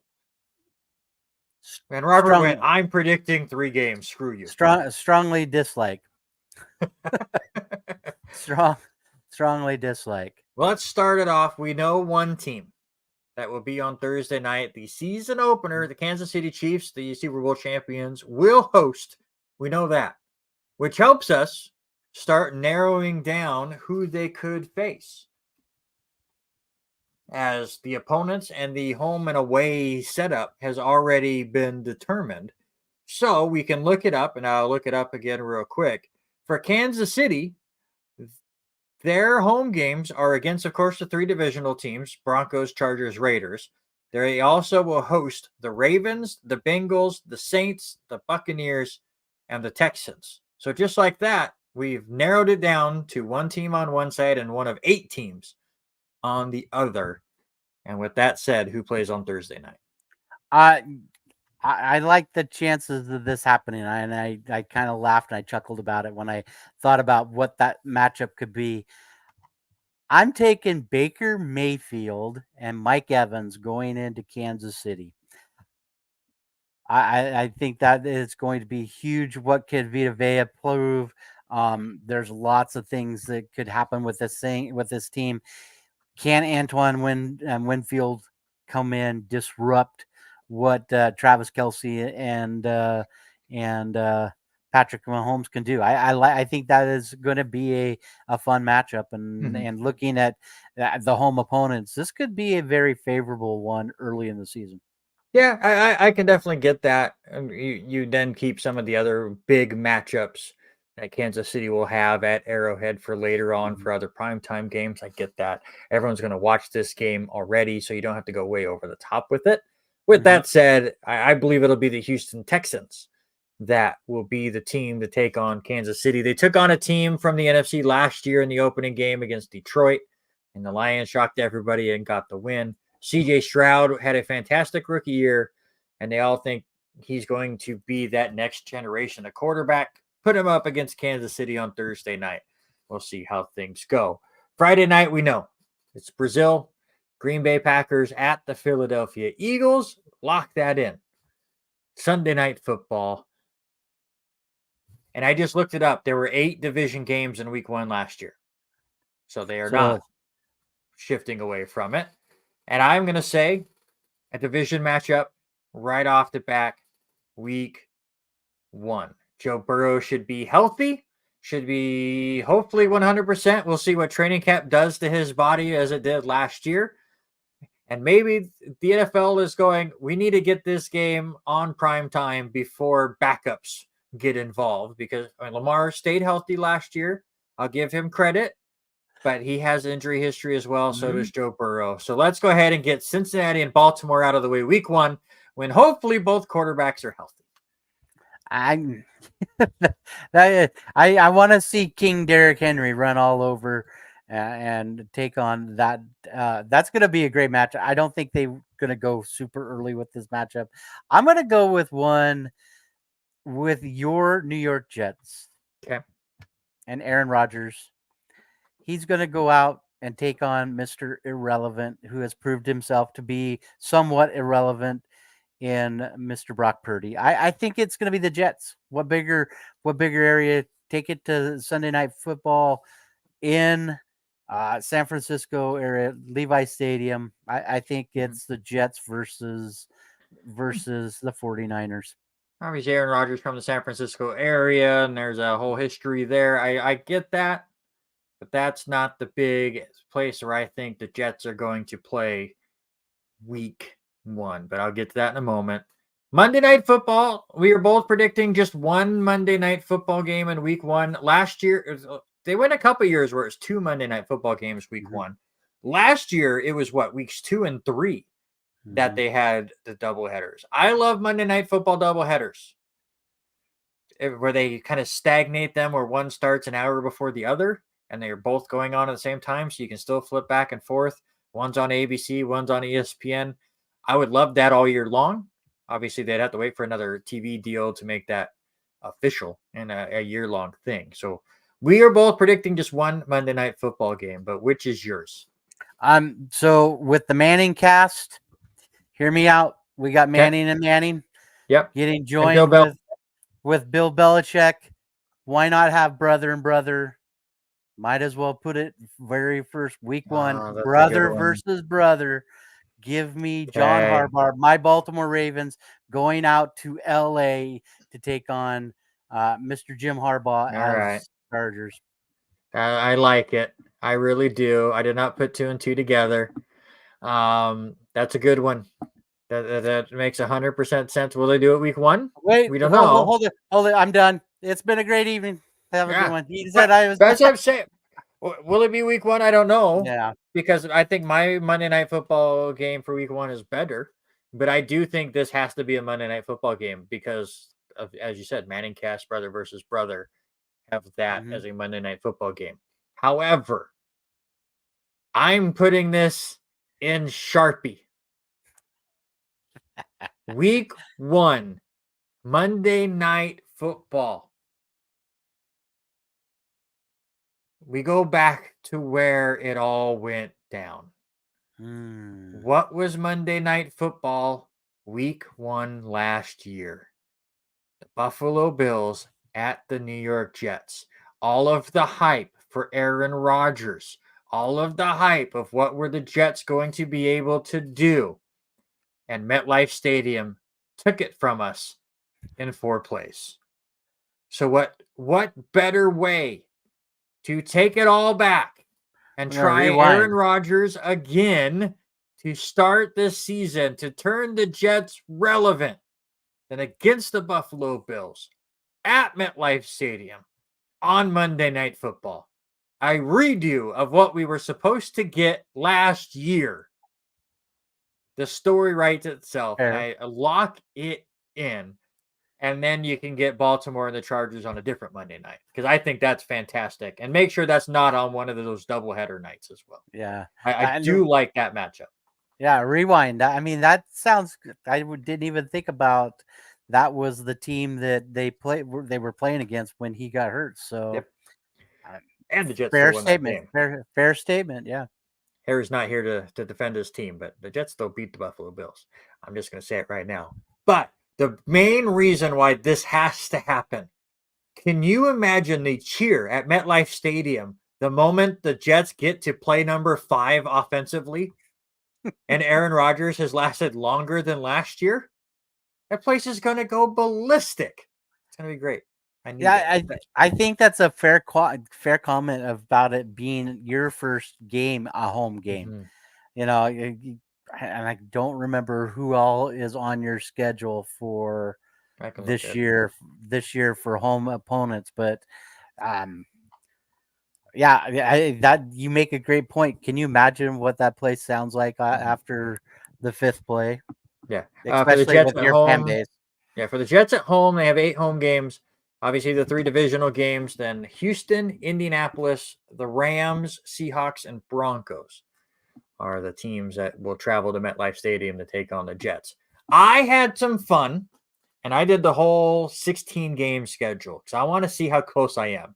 Obviously, it's difficult to then really get into the weeds and figure it all out. We know all the opponents and stuff. I had some fun where teams were playing on the road last year. I gave them a home team, mixed things around. So I'm just going to go through real quick. I'm going to go through them as we have a few minutes here. I just want a scale of 1 to 10 where your likelihood of this being a week 1 matchup. They're not all bangers. Wow. They're not all like must-watch games, and that's the whole point. It's like you have to have a couple really must-see TV games in the sections, but you have to spread these games out all year long. So you're not going to have the top matchups for all of these teams week 1. But during the day, I even split this up for the 10 o'clock games and the 1 o'clock games because I love the schedule time. But here you go. Your non-conference games during the 10 o'clock period. 1 to 10 likelihood that it'll happen. Steelers and Russell Wilson on the road at the Atlanta Falcons. Nah, Two teams with new quarterbacks. Russell Wilson, Kirk Cousins, week 1.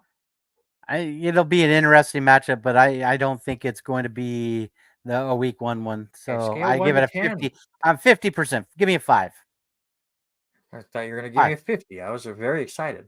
Another non-conference matchup. The Cleveland Browns and the Washington Commanders. They all can't be bangers. They have to have one game that nobody watches. That 100%. Give me it at 1. So you don't think it's likely. No, I That's don't rude. think those. Yeah, Rude. I Detroit know. Lions at the Indianapolis Colts. I kind of like this one. I do. I like. I feel like Detroit's got something to prove, and they need to come out like a house of fire. And what better way to get a big win against an Indianapolis Colts team? So give it an 8. How about the Raiders at the Saints? Get the Superdome, a week 1 home game. A dome versus dome one. Wow. I'm a huge fan of New Orleans just because we follow them and what they do. I'm going to say that's going to be a 6. I think it's a chance that happens. And then one more non-conference game during the day. The Denver Broncos travel to Tampa Bay. Like I said, I think Tampa Bay is playing earlier, Yeah, so the likelihood of that happening, probably a 4. that's fair. I Um, the one but I'm interested in, and you didn't quite hit on it, is Tennessee. I want to see what Tennessee does with no Derrick Henry, and why wouldn't you I put him haven't against got the there new? yet. Let me go through my schedule, my man. All right, The New England Patriots at the Tennessee Titans. is it Tuesday or is it Friday? That I don't maybe know what that's day it what's is anymore. it's throwing me off. That's got to be Let it. me get through my schedule, man. You got some question marks on both teams. Neither team are going to be Mm-hmm. that great. You can't have bangers for everybody. What I really am confident in, Jaguars at Dolphins. Mm-hmm. Not a lot of travel for either team. Some teams with some hype around them. That could be a big matchup week one. Carolina, Chicago. I put week one. I do feel like this is probably a Thursday night game somewhere else because it is, Chicago Bears with Caleb Williams against a team that should have had Caleb Williams if they did not trade away their pick. The last two number one picks going against each other. So I put that as a week one storyline. I do think this is a Thursday night storyline later on, but I put it in here. So those are your day games. Your afternoon games for me. So only one team can be at home for Los Angeles. So I put the Chargers on the road. Harbaugh will go to Arizona. Chargers at Cardinals. Not into that one.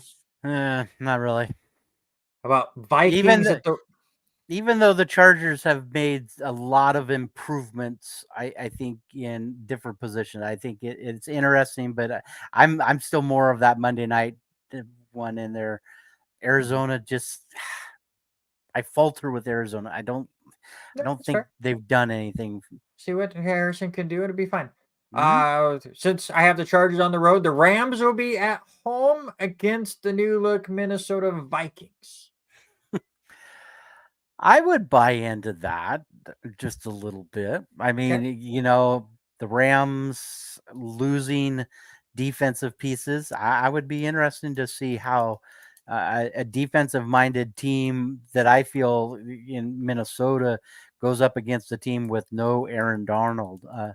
It'll be interesting. I like that one. Give it like a 7. I like that chance. Thank you. 7, Thank 8 you. there. Last two for the afternoon. Seattle seems to always play divisional games week one. How about again? I know you have them playing my Jets Sunday night football, but Seahawks at 49ers week one afternoon contest. I think that one would be I fun. Yeah, I think that'd be fun. It's the new non Pete Carroll era going into from where he was at and started coaching, So I give it a 6. And because this seems Possible. to be the matchup every year, week one, I haven't went back to look how often it is, but it always feels like it happens.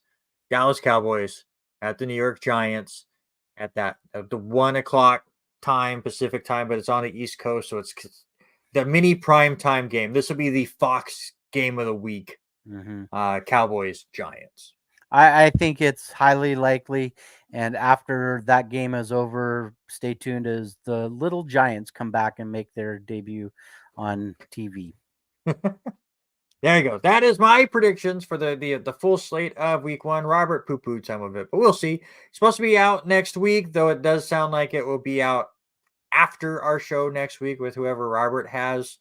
So see what those two decide to talk about. But when the schedule does come out, we will spend some time looking at it because we are schedule nerds. All right, Hmm. let's wrap up the show with some Aussie rules football. Why? Because my Hawthorne Hawks beat the Western Bulldogs. Eric spoiled this result for me, by the way. We were doing Cascade Conference games, and I had not had a chance to watch my team's game yet. And Eric finally did and messaged me saying, "Congratulations," and spoiled everything. However, I still watched the whole game, and my Hawks were so good. They've won 2 times, 2-time winners this year. So excited. How many times has your team won in the last 2 weeks? They have lost both of them, and we have slipped down the ladder. It was rough watching game on that second quarter with Geelong and Melbourne. Melbourne is a strong, tough team, and they proved what they could do in the second quarter as Geelong had just fallen flat and ended up losing by 8 in that game. And they've already played this week, and a